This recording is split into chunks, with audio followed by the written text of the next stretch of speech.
interesting subject, the subject of additive manufacturing. You all know it under the word 3D printing.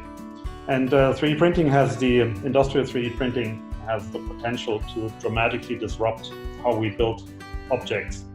It will allow us to make it more sustainable. It will allow us to include significantly advanced functionality. And it's a field that I'm extremely excited about, but it's also a field that most people don't really have on their radar right now. And for the whole area of circular economy and sustainability, it is actually one of the most important fields of all, because the way we manufacture objects right now is incredibly wasteful. And with this technology, we can apply the principles of nature. Nature is very sustainable, nature is very energy efficient, but at the same time, it generates really complex objects with a lot of functionality. We can apply these principles to human-made objects. So I'm really excited about this, and I'm looking forward to talking about this subject at the conference.